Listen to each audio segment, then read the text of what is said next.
ये एक गोलाकार कांच का बर्तन है, इस प्रकार से ये गोल है। एक गोलाकार कांच के बर्तन की एक बेलन के आकार की गर्दन है जिसकी लंबाई 8 सेंटीमीटर है। इसकी लंबाई, बेलन की लंबाई कितनी है? 8 सेंटीमीटर। और इसका व्यास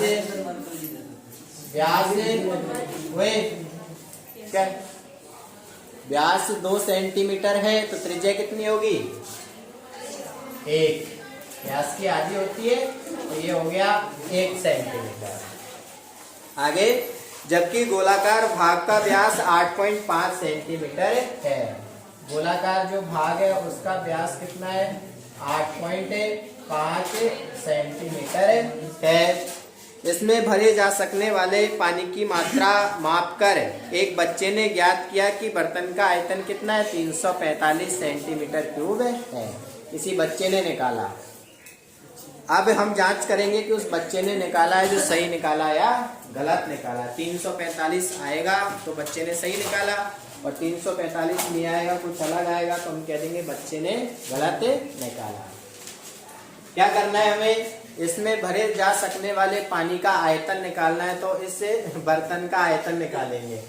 बर्तन का आयतन निकालने के लिए बेलन का आयतन प्लस गोले का आयतन, 2 सूत्र लगेंगे। पहले तो जो दे रखा है वो लिख लेंगे अपन। गोले का व्यास, गोले का व्यास कितना है? 8.5 सेंटीमीटर। त्रिज्या निकालेंगे तो क्या आ जाएगी? 8.5 बटे 2 सेंटीमीटर। और बेलन की ऊंचाई, बेलन की ऊंचाई 8 सेंटीमीटर और व्यास 2 सेंटीमीटर। त्रिज्या कितनी होगी? 2 में 2 का भाग दे देंगे, 1 सेंटीमीटर। अब निकालना है हमें इसमें भरे जा सकने वाले पानी का आयतन। भरे जा सकने वाले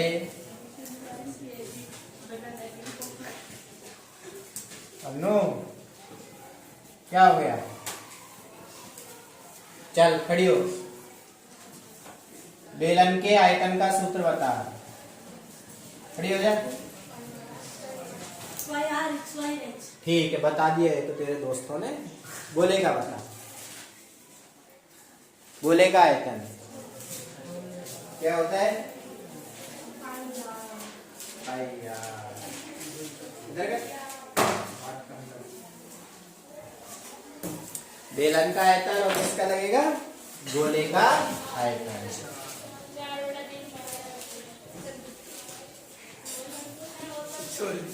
बेलन का πr²h, गोले का 4/3 πr³। दोनों की त्रिज्याएं अलग अलग है, तो एक की स्मॉल लिखी, एक की कैपिटल। कोई सी भी लिख सकते हैं, ये कैपिटल लिख दो, ये स्मॉल लिख दो। अब इसमें मान लिखेंगे।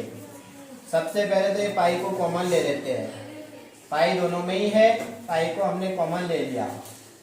अंदर बचेगा r² और h। r बेलन की त्रिज्या कितनी है? 1, तो 1 का होल स्क्वायर। h बेलन की ऊंचाई कितनी है? 8 प्लस 4/3, पाई बाहर चला गया। r त्रिज्या कितनी है? किसकी? गोले की। गोले की त्रिज्या क्या है? 8.5 बटे में 2। इसको कितनी बार लिखना है? 3 बार, क्योंकि घात कितनी है? 3 है, इसलिए। पाई 1 का वर्ग है, 1 को 8 से गुणा करेंगे तो 8 ही आएगा। अब काट देंगे, 2 दूनी 4 कट गया। बाकी जो बच रहा है इनको सबको गुणा करेंगे और उसमें 3 दूनी 6 का भाग देंगे। 8.5 गुणा 8.5 अलग से करके देख लेते हैं। 50, 25, 5 अट्ठे 40 और 2 42, 8 पंजो 40, 8 आठे 64 और 4 68, 5 2 8 और 4 12, 6 और 1 7 गुणा एक बार और करना है अभी 8.5 से, तो एक बार और गुणा कर लेंगे। 5 25, 5 दूनी 10 और 2, समझ लो एक बार और। सवाल था हमारा कि एक गोलाकार बर्तन है जिसकी गर्दन कैसी है, बेलनाकार, और इसकी गर्दन हमने बना दी बेलनाकार, जिसकी ऊंचाई है 8 सेंटीमीटर और इसका व्यास 2 सेंटीमीटर है। व्यास की आधी त्रिज्या हो जाएगी 1 सेंटीमीटर, और इस गोलाकार जो बर्तन है उसका व्यास दे रखा है अलग से 8.5।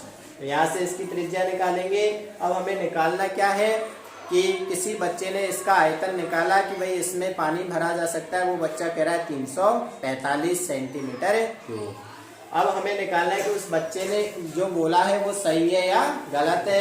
तो इसके लिए हम क्या करेंगे, इसका आयतन निकालेंगे। यदि 345 आ जाता है तो उस बच्चे का आंसर सही है, और नहीं तो नहीं है।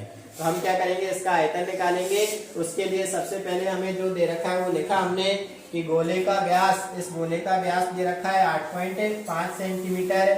वहां से त्रिज्या निकाली हमने, 8.5 में 2 का भाग लग गया तो ये त्रिज्या आ गई। फिर बेलन की ऊंचाई दे रखी है 8 सेंटीमीटर और उसका व्यास दे रखा है 2 सेंटीमीटर। व्यास से त्रिज्या निकाली, 2 में 2 का भाग दे दिया, 1 सेंटीमीटर आ गया। अब इसमें कितना पानी भरा जा सकता है उसका आयतन निकालना है। तो भरे जा सकने वाले पानी का आयतन क्या होगा, बेलन का आयतन प्लस गोले का आयतन। ये बेलन का आयतन प्लस गोले का आयतन। बेलन के आयतन का सूत्र पाई आर स्क्वायर एच और गोले का 4/3 पाई आर क्यूब। दोनों में पाई था, इसको हमने कॉमन ले लिया।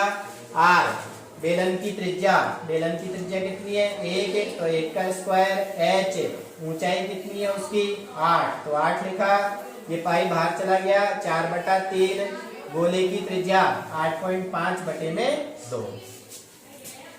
अब काट दिया हमने 2 से, ये देखो 2 को गुणा किया, 2 दूनी 4, 4 से 4 कट गया। जो बच रहा उनको लिखा 8 है, तो 1 से गुणा करेंगे 8 आएगा। अब ये 8.5 और 8.5 3 बार हमने अलग से गुणा करके देखा, अलग से गुणा किया तो कितना आया, 614.125 बटे में कौन है, 3 दूना 6। फिर 6 का भाग और दे दिया, इसमें 6 एकम 6, 1 में नहीं जाता है तो 0 लगाई, 14 में देंगे।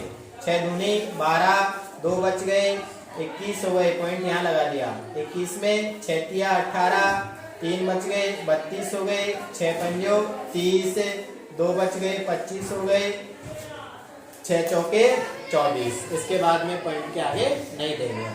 फिर इनको जोड़ दिया, 8 और 102 कितने होंगे, 110.354।